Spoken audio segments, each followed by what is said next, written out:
Hey, I'm Dylan. I make music under the name Cutie, and this is how I made my song Delusional. Am I delusional? Hello, everybody. We are in Logic right now looking at Delusional. So, before we get into this, thank you so much for streaming the album so many times. It's been, I don't know, hundreds of thousands of streams, and it's been like maybe 2 weeks, so thank you very much. I'm so excited to show you how I did it all. It's not that difficult. I shouldn't say that before I get into it. Maybe it was. Who knows? Me. I'm the one who made it. All right, so this is Delusional in all of its glory. We have drums in the top, a lot of guitars, and a lot of vocals. I just did those. A lot of everything, which is, very on brand for me, but that's all right. I'm going to take you through the thought process of how I made it top to bottom instead of just going through all the instruments. So here is what it started out as. Zoom in a little bit for you. So guitar left, I recorded all at once, top to bottom, and was kind of like humming through, singing through the lyrics and everything in my brain. I wrote this just me and my good old acoustic guitar. That's kind of how I started writing recently. I think it's a lot more fun that way. Plus, I just get way better ideas. So, this whole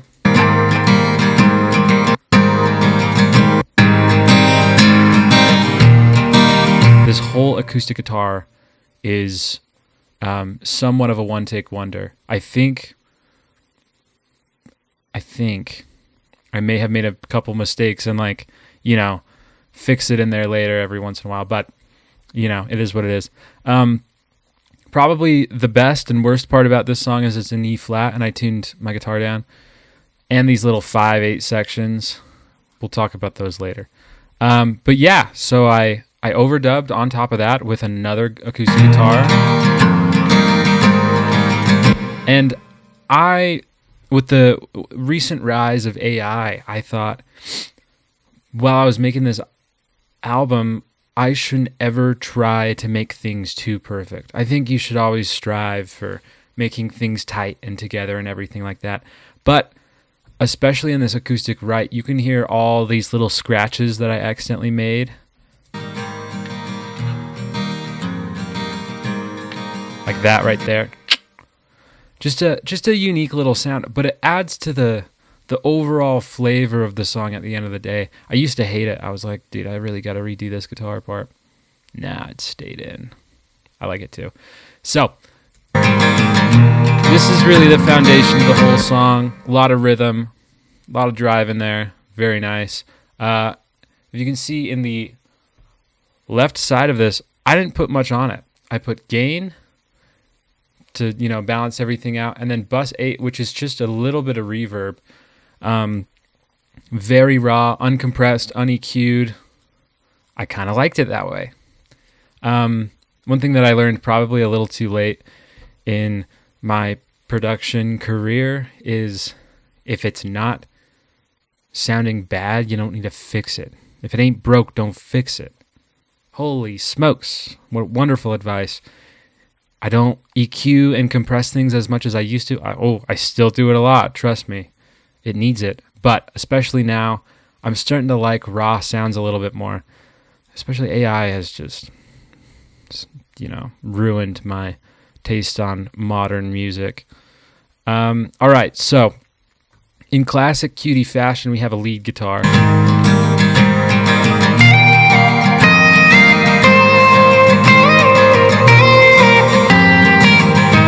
I really wanted a really twangy sort of sound to come through with this. So the EQ definitely reflects that in a little bit. I bumped up some of these mid-highs and dipped down. If you listen to Unapologetic, also on the album, this is the same EQ pattern, minus this going down a lot more. This little 3,000 to 4,000 range. This is the same EQ settings that I use for that lead guitar that happens in the pre-choruses. If you ever wonder how it feels like so closed and telephony, this is what I do to it. I love this sound so much. I used to be a little sucker for the high end, and now I'm like, nah, give me the mids. And that's why, whoops. And now we got this. So, this lead setting I used again in the second verse for the harmony.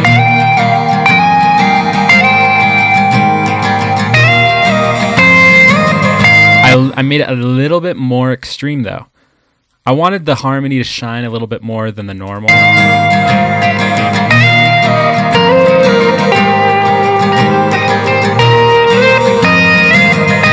Very nice. And I also, if you look closely in the automation, I changed it so it starts out right in the middle, so it's bright and in your face, cool. And then I panned it to the right. Yeah, panned it to the right, and then had this left lead harmony, so they kind of flicker back and forth with your ears. Love that. I don't do a lot of automation in my songs for a lot of different reasons, but this one I thought was super necessary, and I love it. So yeah, that was like my main idea for Delusional in my head. This I recorded first, minus the solo. That was like last. But all of this except for the solo was already laid out in my mind, on my loop pedal, on my amp. I've been messing around with it for a while. And honestly, I'd been messing around with this entire song for a really long time. If you scroll way back in my Instagram Reels to like 2023, I wrote this song. Man, what a... You know, John Mayer said it best himself when he said, sometimes you're not ready for what you write. This was one of those. I barely touched the lyrics. I edited some things for sure. Necessary things. But for the most part, this song was written in 2023. So if you like it, this is old Cutie talking. So all of this, awesome. The post-chorus solo, I said, give me that EQ. All of these are kind of the same. I wanted it to feel like it was just one guitar doing it, and it was.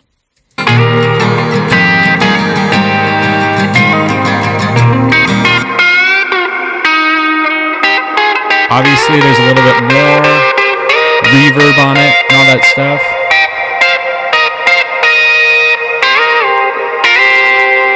Oh yeah, I like that solo a lot though.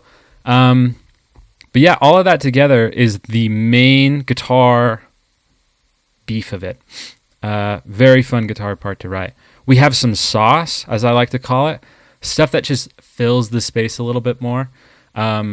These audio files do not look like any of the other ones for a particular reason. This is one of the first songs that I mixed using outboard gear. If you don't know what that is, all the compressors and preamps and all that stuff that, you know, you see on here, like this EQ, there are physical versions of that in the real world, and it may sound stupid when I'm talking about this and you're like, Dylan, I know. There are real physical versions of this, which is so cool. I genuinely didn't know that up until like 2.5 years ago. I thought it was just digital. But then again, I'm an idiot. So we have chorus sauce and lead sauce.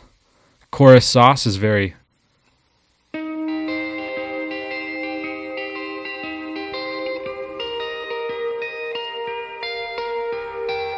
I wanted it to sound really kind of harsh so that it blends in just enough where it doesn't, like, you know, invade your ears or anything like that, but it also sticks out as something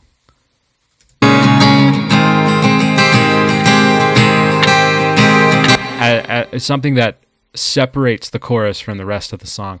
And this lead sauce that I have,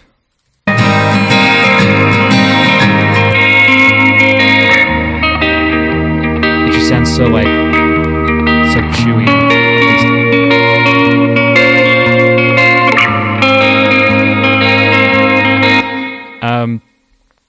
Oh man, love those chords. And together they just sound magnificent.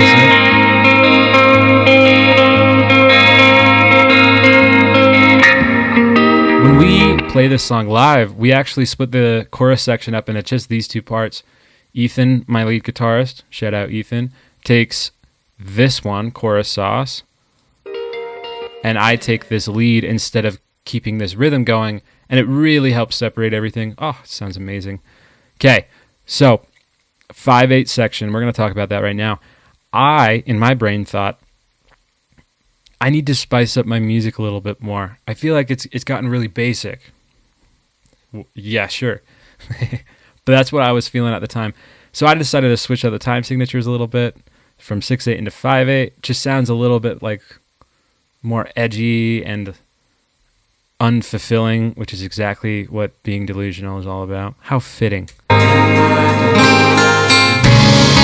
Let's count. 1, 2, 3, 4, 5. 1, 2, 3, 4, 5. 1, 2, 3, 4, 5. 1, 2, 3, 4, 5. And it keeps going. Here's the 6/8. 1, 2, 3, 4, 5. 1, 2, 3, 4, 5, 6. 1, 2, 3, 4, 5, 6. So that is super fun. And I hinted at it. I made this whole song except for the intro. I'd like to say I started recording. I'm sure if you zoom in, you can find the weld. Yep, there it is. Oh, wait, no. There it is. But yeah, so I made this whole song. I started recording right around here-ish. And then I finished everything, and I said, no. We're hinting at that 5/8 at the beginning. 1, 2, 3, 4, 5. 1, 2, 3, 4, 5. Oh, so amazing. What a way to start it on an album, too. So this is me hybrid picking guitar. If you don't know what hybrid picking is, it's using your pick and your fingers to play all at the same time. That's why the lows sound a little bit more prominent and the highs sound a little bit less there. And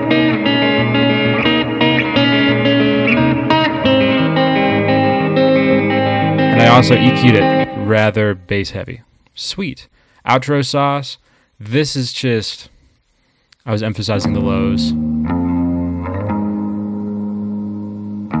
I thought that was a lot more fitting than a bass in that specific section. And plus, with all the guitars together,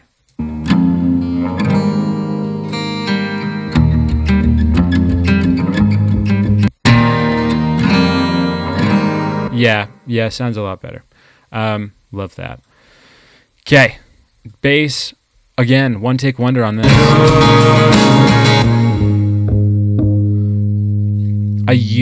This is a really interesting, the bass doesn't sound very bassy with this one. I wanted to kind of lean away from that and make it sound more like an upright acoustic bass. Very niche, but I was listening to a lot of folk and bluegrass at the time. I'd say I did a good job. But I chopped out a lot of the low ends using this amp. I turned up the bass, but this is a guitar amp. There you go. Low on the mids, high on the treble, pretty high on the bass. But again, it's a guitar amp. It's not really built for the bass, which is why it sounds so like damp and muted out. It's very little bit of like distortion and saturation with it too, which is super fun. But yeah, I think that was one take minus this last part. I took me a while to figure out what I wanted to do. Drums are pretty standard. That does it for the guitars, I'm pretty sure. Yeah, the drums are pretty standard. I have a lovely tambourine. It's not a Cutie song without some tambourine. These are the MIDI drums that I put down as reference.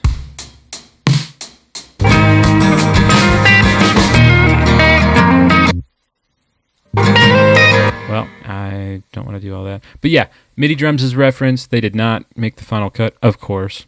Please.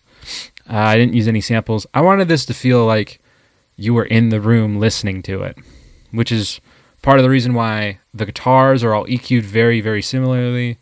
And the vocals sound very clean.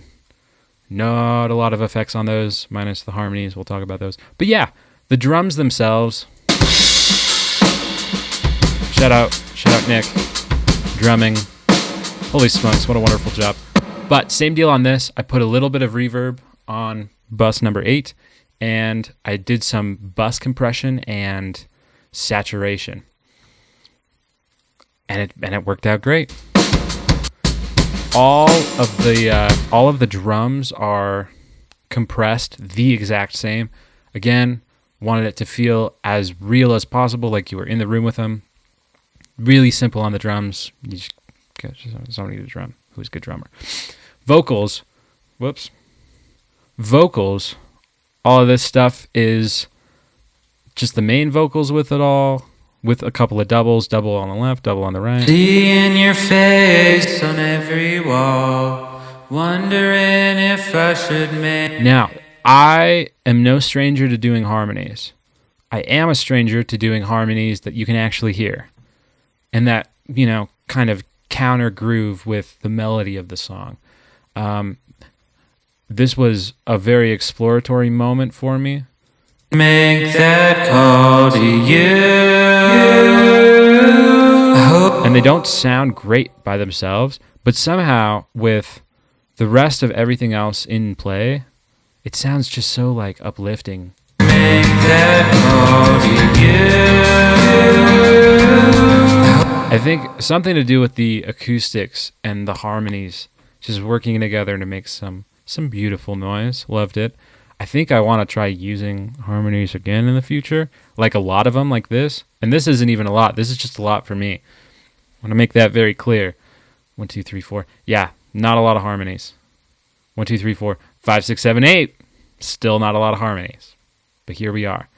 I know some people, go crazy with them and like doing hundreds and hundreds of voices to make a choir of people. Man, I don't care. I don't have time for that, honestly. Not my shebang. But A-okay. Doubles did everything. And then verse 2, I added some more harmonies, the 1.5 and 2.5.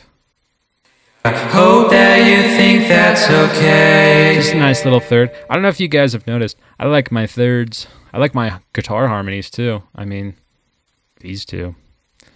But yeah, it was pretty easy to just throw that down really quick, and then I made a whole new choir of voices to help sing this. That's okay. Do you? These ones were really sounding bad when I recorded them, and here we are, sounding a lot better than bad. But again, same as the first verse. Twice a day, They don't sound that amazing by themselves. Hope that you think that's okay. Do you? Did I? And it, in fact, makes this really interesting minorish sounding chord. But in context, when I add the guitars in, Okay. Do you? Did I? with that weird A chord that I'm playing and all of this jazz, wow, it just sounds magnificent. So, nice work, me. And that just about does it on everything. I don't think I missed anything. Tam, sauce. Yeah, no, that just about does it. This was one of my favorite songs to record, and it's one of my favorite songs on the album. Goodness, I like this song a lot. Very proud of it. I think it's a great song, a lot of fun, especially to play live. I feel like it's just so much fun getting there with the dogs, play some music. So let's wrap this sucker up. Thanks for being here. Thanks for watching. If you made it this far, let me know what song I should break down next. If I am going to break down another song, I definitely will. Just tell me which one. But yeah, if there's anything specific you want to see in the next one, or maybe I'll go back on this one and make a short or something. If it's my vocal chain, if it's, whatever reverbs I use, what are my guitar settings, my amp, how I mic stuff up, please let me know. I love talking about this stuff if you can't tell. And especially when it comes to helping my fellow musicians out, I'd love to be part of your journey and process. So, drop a comment. But keep listening to this one. Keep listening to the album. Thank you so much for being here. Thank you for watching. And I will see you in the next one. Bye-bye.